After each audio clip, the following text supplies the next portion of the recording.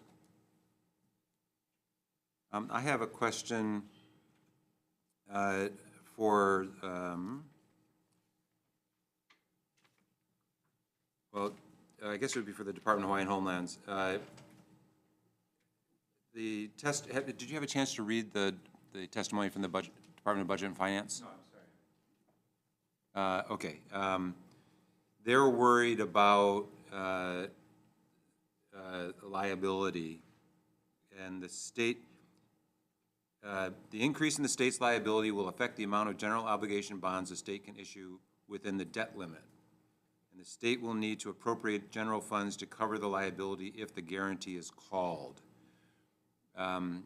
Since Department of Budget and Finance is not here, I would encourage you to meet with them and talk with them about this so that you can have some, what I'm going to recommend to the committee is that I would recommend we would move this on to finance for further consideration. But this issue about liability is one that the Finance Committee will have to address.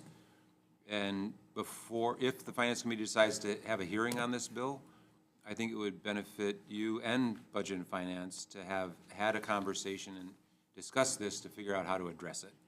Because I think that's a critical issue that House Finance. So if you would be so kind to do that, that'd be great. Okay, thank you. Any other questions or concerns? Okay, let's move on to the next measure. Thank you very much to the testifiers. Next measure, House Bill 1362 relating to the Department of Hawaiian Homelands. This measure appropriates funds to the Department of Hawaiian Homelands to expand the sewer network and lines within and throughout the Keaukaha homestead. First up, we have Hawaiian Homes Commissioner from Kauai in support, Dennis Neves. And then I'll ask the department to come up to provide testimony next.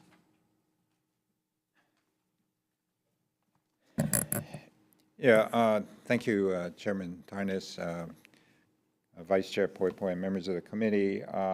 With respect to this particular bill, it's really to address a fairly long and bad situation in the Keaukaha area. The situation is kind of an environmental tragedy in the sense that Puhi Bay is continuing to be polluted by sewage effluent. And therefore, there's a need to not only fix the county's sewer system, but more importantly, allow our homesteaders, especially those with existing cesspools, eventually to also hook up to the county sewer system. But one of the challenges is the cost of the infrastructure. And so on our side, what we want to do is we need an allocation, the $6 million we're asking in this particular bill to assist in that overall process to address and remedy the continued pollution of Puhi Bay. Thank you very much. Next, we've received testimony in support from the County of Hawaii, from Mayor Kimo Alameda, and testimony in support from 3 individuals. Is there anyone else wishing to testify on House Bill 1362? If not, questions, members?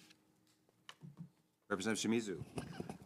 Question, Chair. Thank you, Chair. This Chair, thank you. I was just wondering if the county provides what you're asking for, will DHHL still incur costs for individual home hookups to this provision? Well, yeah, I understand your question, and that's been a real challenge regarding the existing cesspool situation. There's a law that requires conversion by a certain deadline. And so we're faced with a situation where the obvious solution is to hook up, but there's the cost to maybe do that on a temporary basis, having a independent sewer system which the homesteader can hook up to and use on an interim basis. The county is, and we're kind of working with the county to try and address the bigger pictures, which, I actually walked the facility, and I was shocked at in what poor condition it is, and it's actually dysfunctional. So I can see why, it's continuing to pollute, and it's just pollute Puhi Bay, and it's just an ongoing problem that not only our homesteaders have to deal with, because they use the park area right adjacent. You can smell the sewer system, and then we also have plans to do major development in the area, in Makuu, as well as Paneva and Keaukaha. So the bigger picture is to fix the sewer system that addresses not only Keaukaha, but some of our other lands that we're trying to develop. So we've gotten active in trying to work with the county. We've collectively worked together to access federal funds. This is just part of the entire system that we're trying to put together. And, with respect to the homesteaders, that's a challenge too. We're going to have to figure out a way which is the least costly to our beneficiaries, especially those with existing cesspools. Okay, I got it. Thank you. Thank you, Chair. Thank you. Representative Garcia? Thank you, Chair. For Director Watson, the bill appropriates $6 million. Do you folks estimate that is the right amount to do this project in Keaukaha, $6 million? It's probably a little high, but, with the cost of construction and materials going up, that's been our experience with the 28 projects we're doing. Costs are going up, so we've been making adjustments. So the $6 million is a little high. Thank you. Thank you. Other questions? I have a question on the same matter, because your testimony says the HHO would like to expedite work by installing new sewer lines in separate phases, but would seek an estimated $8 million for the required survey and inspections of the infrastructure needed to expand and make necessary upgrades to our century-old homestead. Does that mean that you're requesting $8 million? Yeah, I'm sorry, instead of $6 $6 million? I misspoke. It's kind of small. I got old eyes, so I mistook the 8 for 6. $8 million, sorry. Okay, so you're correct, Representative. He's actually asking for more. All right. Or maybe make it 10, round it off. Not an auction. Okay. You're just making sure you must have done your due diligence to come up with the 8, so Yeah, okay. that's what you're asking for. Yeah, that's what I'm asking for. Okay, you need longer arms, I guess. I got to bring it closer. Okay, there you go. Bring it up closer. Okay, thank you. Any other questions? If not, thank you very much. Let's move on to the next measure.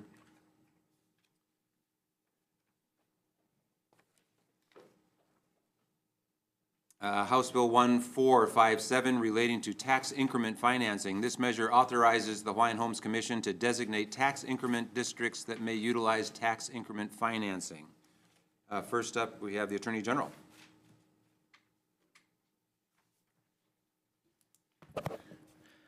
Good afternoon, Chair Tarnas, Vice Chair Poipoi, and members of the committee. I'm Deputy Attorney General Rodney Char.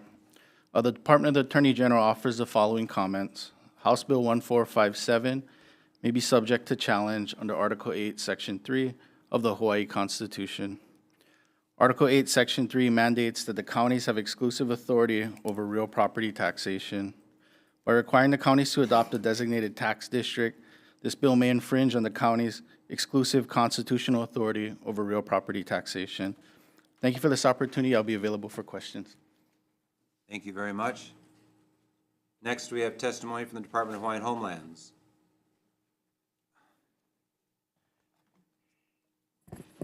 Thank you.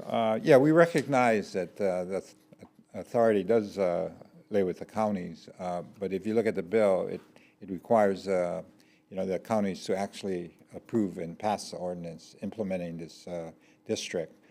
So it's not like we're unilaterally, and we would hope that the counties would be receptive to this idea. I know the counties have been very supportive of our program. With respect to Maui County, they've set aside, I believe, 30% of their GET waivers or assigned to them. We've also received about $20 million from the City and County of Honolulu in CIP funding. So across the board, I think there is this willingness to try to figure out ways in which we can address the needs of the 29,000 that we have on the wait list. We need $6 billion, so all these different approaches, including this incremental tax district assignment and approval by the county, is one way to fund some of our infrastructure costs. Thank you very much. And we received comments from the Tax Foundation of Hawaii. Are they online? Please proceed, Mr. Yamachika or Representative. There you are, sir. Please proceed.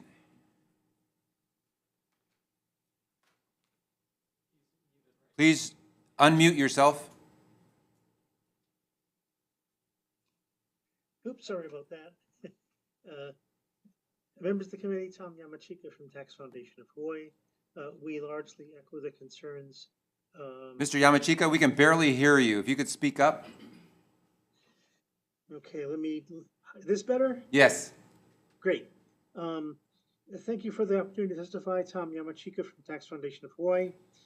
We largely echo the concerns of the Attorney General. If the bill says, the county can adopt the ordinance if it wants to, that's fine.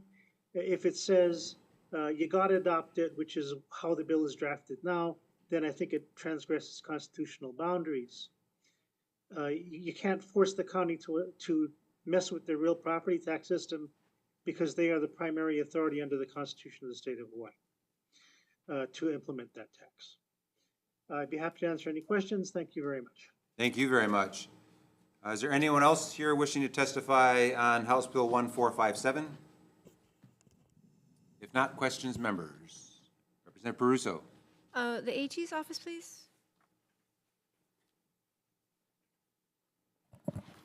So as I read the amending language, I read it as a may and not shall.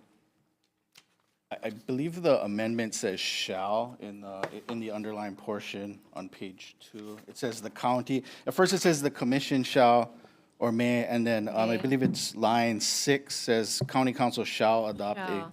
I see, sort of where that's the problem. concern So is. if that language, if that one word was changed to may, then it would be permissible. I haven't done the analysis on that, but if it would, I'd be more than happy to. I couldn't really say. It just, I think it's the aspect of requiring the county to adopt this ordinance that was some concern. So it's the requirement that the county adopt it, but Yes. just giving them the authority to adopt it does not violate the Constitution. I don't really, I mean, there might be other issues that arise, so I don't want to say it doesn't violate the Okay. Constitution. There are other separation of powers arguments too, so. Fair. Thank you. Thank you, Chair. Sure, thank you. Other questions? Question for the Department of Hawaiian Homelands. Has the department ever gone through the existing process of establishing through county ordinance a community facilities district, which is a type of tax increment district, in order to be able to avail yourself of this financing? Because that seems like it would work. Yeah, it does seem like it would work, but I'm not aware of the department ever doing that. Because from my understanding, it's set up so that if 50% plus one property owners in the area agree to it, the county council would then pass an ordinance that would establish that. Because tax increment financing is basically paid for through their property taxes. Right. So the individuals who are homesteaders, do they pay their own property taxes? Well, there's a 7-year exemption, and then there's a flat fee.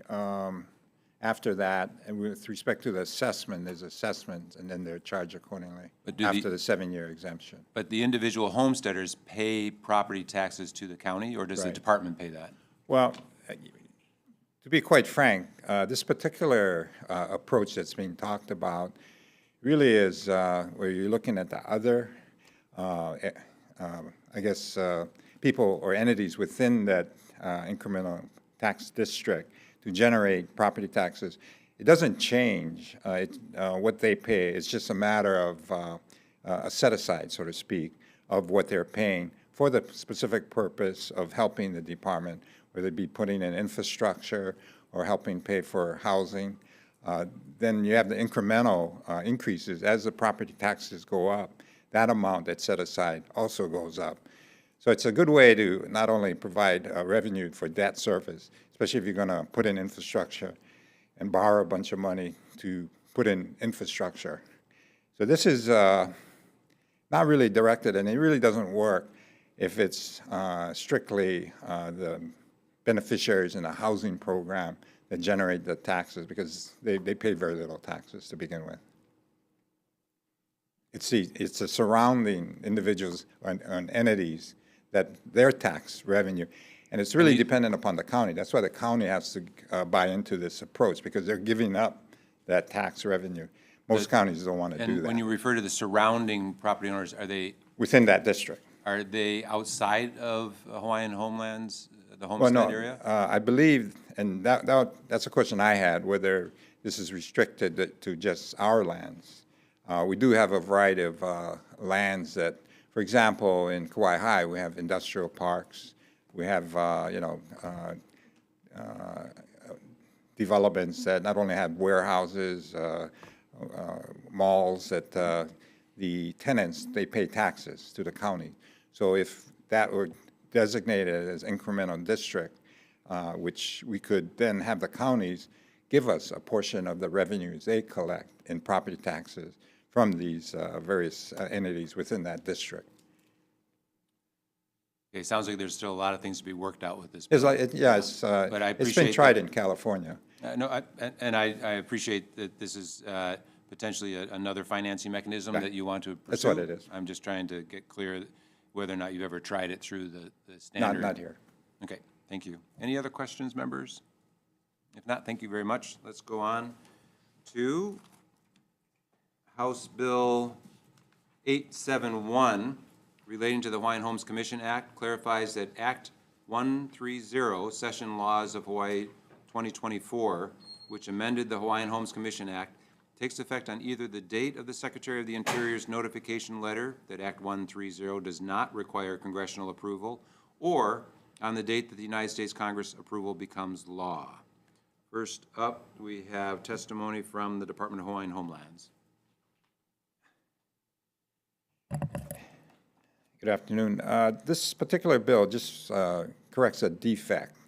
This was actually passed in, when we looked at it, the method in approval, especially at the federal level, was deficient and missing. So this kind of lays out that process and corrects it.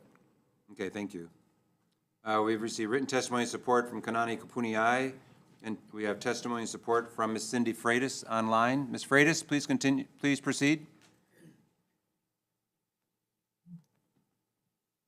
He mele komo a he mele aloha. No na kupuna I ka au I hala. Aloha mai kako. Aloha. I'm Cindy Freitas. I'm a Native Hawaiian descendant prior to 1778, born and raised in Hawaii. I'm also a cultural practitioner. I'm in support for HB 871. This act increased the loan limit for direct loans provided by the Department of Hawaiian Homelands to 75% of the minimum single resident loan amount allowed in Hawaii by the U.S. Department of Housing and Urban Development, which is the HUD. Federal Housing Administration, FHA, this is a change from the current limit of 50% as outlining in Section 215 of the Hawaiian Home Act of 1920 as amended. By increasing the loan limit to 75%, the Act aims to provide greater financial support to Native Hawaiians seeking to build or improve homes on Hawaiian homeland, allowing them to access larger loans that align more closely with the FHA standards for single residential loan. This is a good program. Thank you. Have a good day. Mahalo. Anyone else wishing to testify on House Bill 871? If not, yes. Go ahead. You were already there. Please. Go ahead, come on up. Angela Melody Young testifying on behalf of Roy Cares in strong support. So, What's the name of that you're testifying on behalf of? Rescue of Animal Rights, Community Advocacy Research Education Services, Okay, ROAR, you're like a gonna need lion's to roar. write this down and provide it to our great staff over at this table after your testimony. Please go ahead. Fabulous. Okay, so Act 130 increased the loan limit for direct loans provided by the DHHL, which increases financial opportunities for Hawaiian homes. So we see that this affects the United States Housing and Urban Development Standards and the Federal Housing Administration because we're talking about mortgages and down payments, federal subsidies and federal guidelines for how housing and development operates. So the purpose of this act today is to confirm that the act from last year wasn't sufficient enough. So now they're going to cross out that it doesn't need congressional approval and it just needs something from the Secretary of the Interior. So I just want to comment on a side note that it's kind of an inefficient process. And I think that this could be a common goal for the Hawaiian homes and the housing and development industry, as well as the legislative process, for a resolution to create a task force of the primary agencies working together to build out Hawaiian homes, so that everyone can read like a list of responsibilities, and upon the responsibilities will be all the financial programs from the federal and the state level, as well as what the Hawaiian Homes Commission Act does and everything else. Thank you. Thank you very much. Please, you're next. Okay, I'm Kimmer Nahonu, Horse and Big Horse. Greetings again.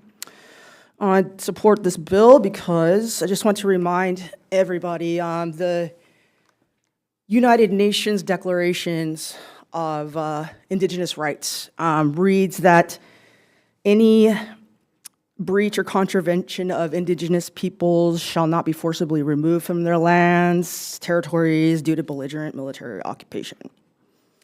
That's the first Article 10, and then the next article is Article 12. They have a right to manifest, practice, develop, teach their spiritual customs, ceremonies, maintain, protect, and have access to their cultural sites, oceans, islands, and territories. That's, again, this bill helps that. The last Article 25 states that any breach, contravention that Hawaiians, Kanakamoli, and any tribal nations that they have the right to maintain and strengthen their social, cultural, and spiritual relationship with their traditionally owned or otherwise occupied lands, territories, waters, and coastal seas to uphold their future responsibilities to the seventh generation, their children, and posterity. I just want to reiterate that for this bill.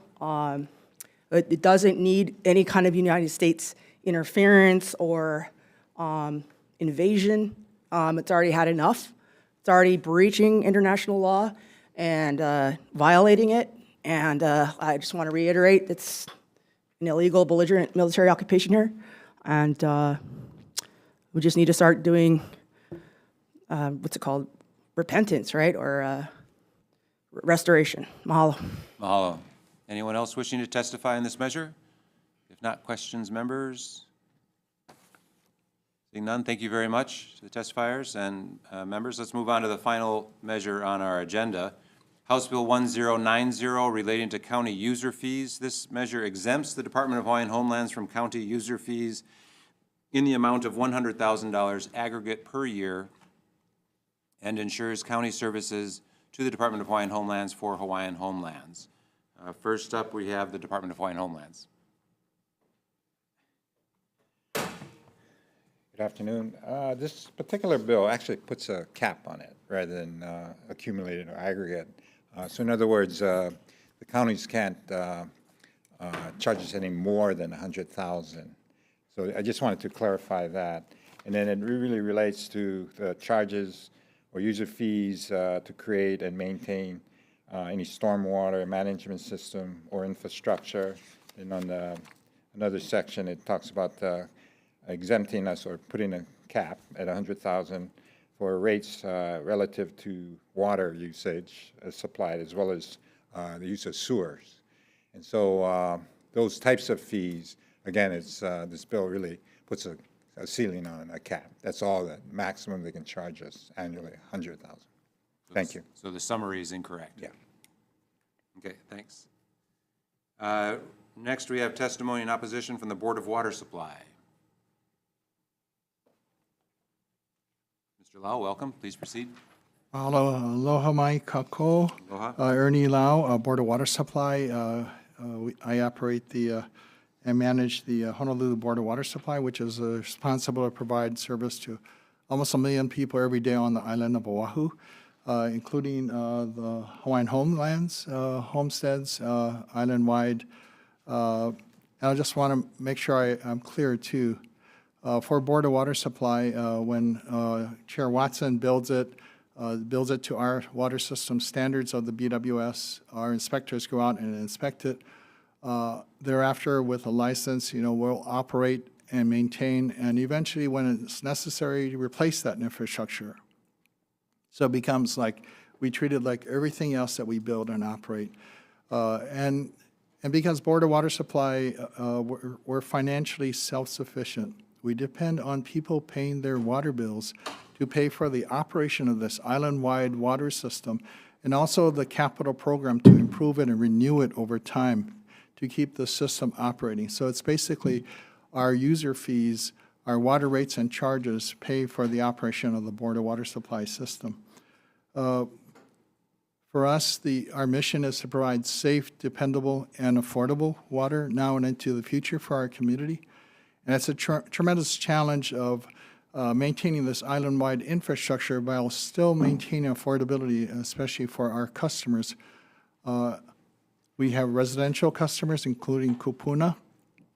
We serve not only the homesteads, but many of our customers are also kanaka maoli. But we treat everybody the same and fairly.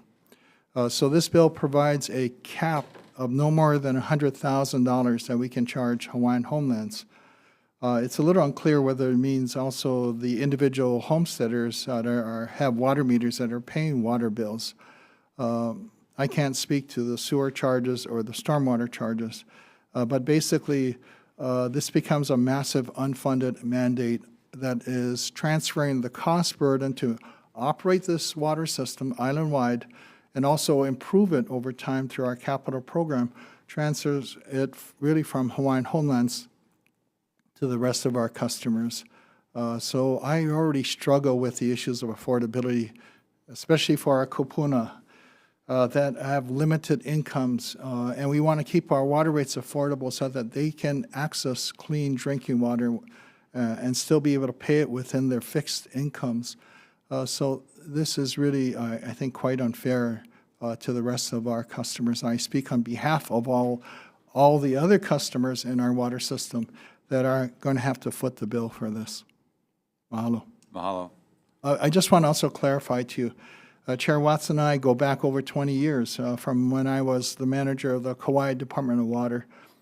So I kind of feel that for me and for the Board of Water Supply, we work very well with the Department of Hawaiian Homelands. We take responsibility for the infrastructure, they build it, and if they want us to operate and maintain it, we do that. But we do need to generate the revenue to be able to pay for that. Mahalo.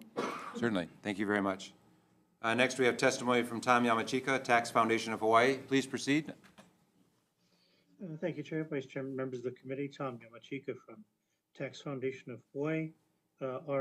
We have concerns about this bill that it is an unfunded mandate, as Engineer Lau stated. We basically echo his concerns, and we'll be happy to answer any questions. Thank you very much. Thank you. That's all the testimony that we have received. Is there anyone else wishing to testify on House Bill 1090?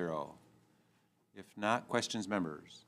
Representative Garcia. Thank you, Chair. For Director Watson, so the bill is really a cap at $100,000, so no more than that. Right. Do you have figures of, in the last few years, what's the average cost to the department per year right now that you folks are paying for is stormwater fees and sewage fees? Yeah, we're going to have to get that information. Apologize. Well above 100,000 though. I would say so. Other questions, members? You do? Vice Chair? After Vice Chair, I have some questions. Go ahead, Vice Chair. This seems like something the counties would be able to implement themselves if they had the will to without the legislation. So I'm curious if there have been discussions with the respective counties on an effort like this. Well, I'd have to, kind of point out the fact that a lot of the beneficiaries that we're talking about here are low income or moderate income. In fact, one of the nice things about here in Hawaii, or excuse me, on Oahu, the city council, I believe, passed a law whereby for affordable housing projects, and they had a ceiling of so much money that the developers could go in and ask for a waiver on the sewer connection fees, which is significant if you're a developer. And it, for developments that we're doing, it's kind of key to, if you can kind of eliminate that, if you can eliminate the plan review, as well as, create the density and approach it in a way that is more cost effective. This is just part of it. But that is an example where the county, the city council took it on themselves to provide a kind of like a subsidy by this waiver for affordable housing projects. And I'd have to say almost all of our projects are affordable housing projects. And therefore, for you to pass this particular law kind of indirectly takes and replaces the approach that the city council for Honolulu has done in making these subsidies. By doing it statewide, it also mandates the other counties to follow suit, to put a ceiling on it. But more importantly, it's the excess part, the fees that not only the existing homesteaders are charged with, but also as we move forward on developing projects. If we can get that eliminated, those fees, the sewer connection fees, as well as ongoing charges that I believe our homesteaders are subject to presently, it not only allows the construction of more viable and cost-effective projects, but more importantly for our beneficiaries that have to pay these fees to allow them to, like you mentioned, kupuna. We got a lot of kupunas out there that fee, as well as paying for electricity, paying for water, is significant, especially if you're on a limited income. So I'd ask you folks to consider that when you talk about this. Make it across the state. Okay, thank you. Thank you. Other questions? Thank you, Chair. Representative Shimizu. I just want to clarify, the bill is $100,000 cap per county, yeah? Right. Okay. So in the case of like Board of Water Supply, which may not fall under the county, if you look at it a certain way, they would be outside of this $100,000 cap? I don't think so. The way it's written, it talks about the county, and I believe while it's independent from a administration, all that, I believe it falls within the county mandate. Okay, so you're talking about charter. not county as an entity, but county as a geographic region then? Right, exactly. Oh, so that would also include Hawaiian Electric, things like that also? Well, Hawaiian Electric, that's a private entity. It wouldn't be a county. Okay, and how would you calculate this with your individual users? You would manage it monthly and summarize that to get to that 100,000 figure, or? We'd figure out a way. We'd figure out a way. All right, thank you. Thank you, Chair. A question also for Chair. The words in the bill say, provided further that no county shall charge or collect user fees from the Department of Hawaiian Homelands in excess of 100,000 in the aggregate per year, provided further that no services shall be denied to the Department of Hawaiian Homelands. So it's the county charging or collecting user fees. So it's the county. Right. I don't know, maybe Ernie can... So, so first my question to you is, how much would you save if this bill were passed? How much in excess of $100,000 do you pay per county? Yeah, that's what we have to find out and figure out. We'll get that information to you. Okay, because that's critical.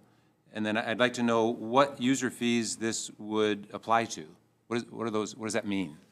Well, when you look at that item covering on page 11 on the bottom, collect rates for water supply to consumers and use of sewers.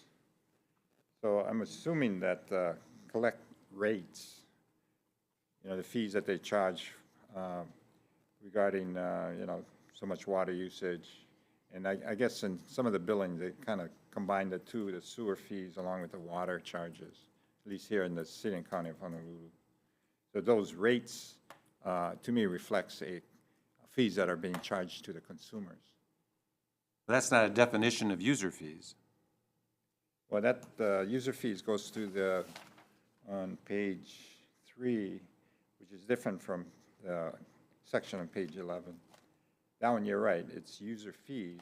The other one is rates for water supply. But on page 11, yes, it starts out saying collect rates for water supplied to consumers and for the use of sewers, semicolon, then you put in the words, provided that no county shall charge against or collect user fees. So again, you're back to user fees. Right. Which is different from water rates.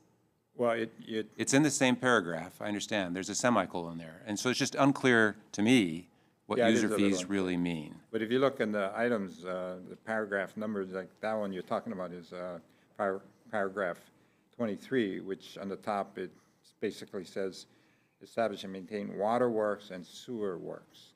And then that's part of a subsection that gets into the fees that are charged and rates. Okay, so which is different from the other section. Yeah, so I think for this committee, I would like to get very clear on what are these user fees in each county, because you've got homesteads that are in areas that don't have sewer fees. And in fact, you've got some places like Kailapa that they're not paying the county Department of Water Supply for their water. Yeah, so there's no fees that this would apply to. So it would be important for this committee, and certainly if this moves on to finance, for them to know how much are you paying in each county in user fees that would, so that we would know that if this were to pass, how would that be affected? For you. And I want to understand clearly what user fees mean. Does it apply to the Board of Water Supply here in City and County of Honolulu or not?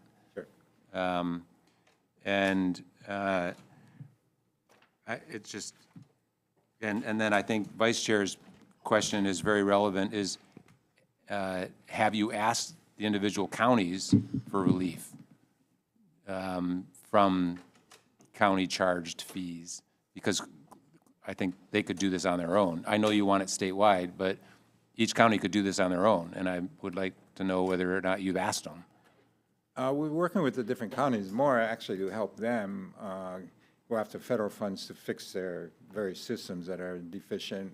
One on Kauai, we're looking at. Right, but you haven't asked them for putting a cap on the user fees to the individual counties? No, we haven't. This is something we. This might surprise them that you're asking to do this. We didn't get any testimony from any of the county administrations. Mr. Lau, okay with it then, Mr. Lau came in here because he's got a very good team that monitors legislation. He's pretty diligent, this guy, I gotta say. Very. I bet the other counties don't know that this is here. I wouldn't assume that their silence is tacit consent. You're probably right. Yeah. So I don't like to surprise the counties by taking away things that we've provided to them under the Constitution. Sure. And so what I'm inclined to do to recommend to the committee is to defer this measure until next week so that you could go back and do this work to get that information that we are requesting from you. And I think you should consult with the counties. I mean, this is. I think that sounds fair. We'll do that. So, okay. Any other questions? Second time around, Mr. Shimizu? Just, thank you, Chair. Just wanted to comment that Director Watson, I support DHHL and the efforts to cut costs, and my line of questioning is just to clarify my understanding of the bill. Thank you. Okay, thanks, thanks. Okay, any other questions, members? If not, thank you very much to all the testifiers here and online. Do we have quorum? Yep. Okay, so members, let's go ahead and go back to the top of the agenda for decision-making.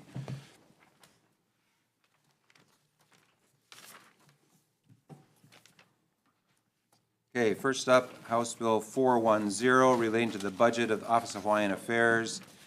I recommend we move this out with a House Draft 1 with technical amendments needed for clarity, consistency, and style. And I would like to defect the effective date to July 1st, 3000 to continue discussion on this. That's at the request of Finance Committee. And with those amendments, if we pass it, it would move on to Finance. Members, questions or concerns? If not, Vice Chair for the vote. Voting on House Bill 410 with amendments. Chair and Vice Chair vote aye. Representative Bellotti. Aye. Representative Cochran is excused. Representative Hashem. Excused. Representative Kahaloa. Aye. Representative Peruso. Aye. Representative Takayama. Aye. Representative Todd.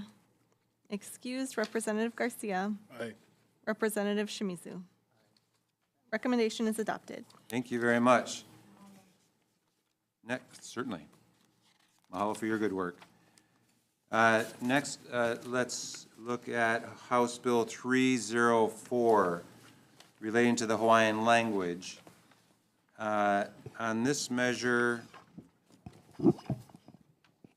I would like to incorporate the recommended amendments from the Attorney General and defect the effective date to July 1st, 3000.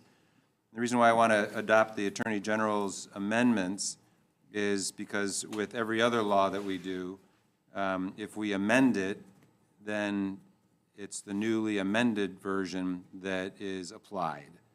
And I think that's important. But when one does the legislative history on any measure, you do look back in the history of the bill, of the language of the law. And so you would need to look at the original Hawaiian language version if that's where it started. But I think the Attorney General's recommendation is valid, and that's what I would recommend. Questions or concerns, members? If not, Vice Chair for the vote. Voting on House Bill 304 with amendments, noting Representative Hashem as present, and let's see, he's not present. Representatives Cochran and Todd as excused. Voting on House Bill 304 with amendments. Are there any noes or reservations? Okay, recommendation adopted. Thank you. Next, House Bill 603 relating to Native Hawaiian business marketing. On this measure, I would like to make some technical amendments. There's an incorrect cross-reference on page 2, line 8. It should be to subsection C, not subsection B. I would also like to make amendments to here to make sure that we are applying to all Hawaiians, regardless of blood quantum. I would also like to adopt the Office of Hawaiian Affairs requested amendment that rather than requiring OHA to administer and oversee a program, that rather they convene a working group to engage with relevant stakeholders about program design, implementation, and long-term viability of such a program.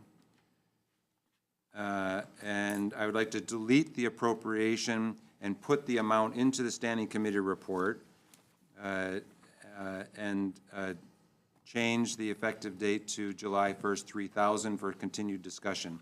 This is going to go on to CPC, Consumer Protection and Commerce Committee, and to Finance Committee. I think it's okay that we defect the effective date and do what's necessary so this can move on to Finance. But Consumer Protection and Commerce will have to look at this as well. Office of Hawaiian Affairs, you can, if you need to make additional amendments, you can work with Consumer Protection and Commerce to do that next. It's a triple referral. We're trying to move it out quickly so that we would have the CPC would have the opportunity to hear it in their committee. Okay, I think that's it. Yep. Any questions or concerns, members? Just clarifying. Representative Peruso. Sorry, just clarifying for the public, when you say delete appropriation, you just mean blanking out the amounts. Yeah, I'm Is that blanking correct? out, yeah, thank you. I'm blanking out the appropriation amount. It still says some, blank is appropriated. So, thanks for that clarification. Yeah, blank out the appropriation, put the appropriation request, the amount of $350,000 into the standing committee report. Questions or concerns, members? If not, Vice Chair for the vote. Voting on House Bill 603 with amendments, Representatives Cochran and Todd are excused. All other members are present. Are there any noes or reservations? Okay, hearing none, recommendation adopted. Thank you. Next, House Bill 1091 relating to sewer transmission lines. My recommendation is to move this out with amendments. We need to make some technical amendments for clarity, consistency, and style. I think a way for us to deal with the title issue is to change the words other sewerage facilities to related sewerage facilities. I think we might be in compliance if we do it that way. So that's my recommendation, to change where it says other sewerage facilities, we would actually change it to related sewerage facilities. And I think that should be sufficient to keep this in compliance. We'll keep it the effective date as it is. So that's my recommendation. Questions or concerns, members? Good, I like that. Okay, thank you. Thanks for the affirmation. Other questions or concerns, members? If not, Vice Chair for the vote.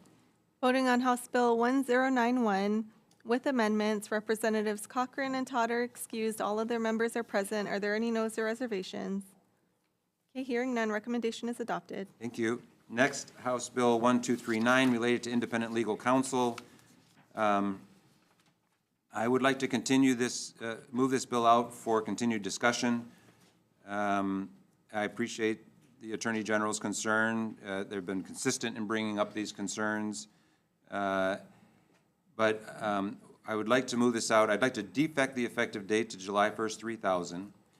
I would like to put into the Standing Committee report and note the Attorney General's concerns about the state paying for outside counsel, and I'd ask the Finance Committee to address this.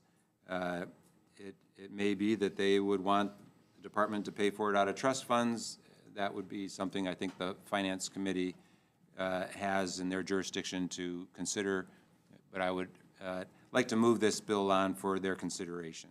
So, defect the effective date to July 1st, 2000, and just note in the Standing Committee report the Attorney General's concern about the state paying for outside counsel, and ask the Finance Committee to address that. That's my recommendation. Questions or concerns, members? If not, Vice Chair for the vote. Voting on House Bill 1239 with amendments, Representatives Cochran and Todd are excused. All other members are present. Are there any noes or reservations? Hearing none, recommendation adopted. Thank you. Next bill, House Bill 1351, relating to the Hawaiian Homes Commission Act 1920, as amended. I would like to do something similar on this one, move this out with a defective effective date, which would be July 1st, 2000, and put into the Standing Committee report a note about the concerns from the Department of Budget and Finance concerning increase in the state's liability, and ask the Finance Committee to address this issue, because that is in their kuleana. Questions or concerns, members? If not, Vice Chair for the vote. Voting on House Bill 1351 with amendments, Representatives Cochran and Todd are excused. All other members are present. Are there any noes or reservations? Hearing none, recommendation adopted. Thank you. On House Bill 1362, relating to the Department of Hawaiian Homelands, this has to do with appropriating funds to expand the sewer network and lines within and throughout the Keaukaha homestead. I would like to move this out with a defective effective date, July 1st, 3000.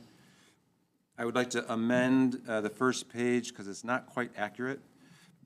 On line 7, where it says cesspools in this area are priority level 1, I'd like to say cesspools near ocean waters are usually designated priority level 1.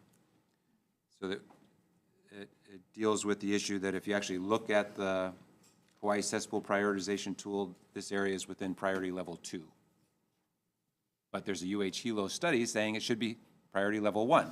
So without getting into all that, I think my amendment deals with it. So it would read on line 7, cesspools near ocean waters are usually designated priority level 1, et cetera. Good job. I'd like to delete the appropriation amount, but put into the standing, I want to blank out the appropriation amount and put into the standing committee report that the Department of Hawaiian Homelands is requesting $8 million for this purpose. Those are my recommendations. Questions or concerns, members? If not, Vice Chair for the vote. Voting on House Bill 1362 with amendments, Representatives Cochran and Todd are excused. All other members are present. Are there any noes or reservations? Hearing none, recommendation is adopted. Thank you. House Bill 1457. I've got a lot of questions about this, but I noticed that the sponsor is a member of the Finance Committee. I am reluctant to authorize Hawaiian Homes Commission to do anything with property taxes, since that's the authority we've specifically given to the counties. I would, because you haven't done this before, I would like to amend this so that it authorizes the Department of Hawaiian Homelands to apply to the counties for tax increment financing, so that you would be following the existing county ordinance process. I'd like to defect the effective date to July 1st, 3000, and then put into the standing committee report the Attorney General's concerns and ask the Finance Committee to address them, because the tax issue is specifically in the kuleana of the Finance Committee. Okay. That's my recommendation. Questions or concerns, members? If not, Vice Chair for the vote.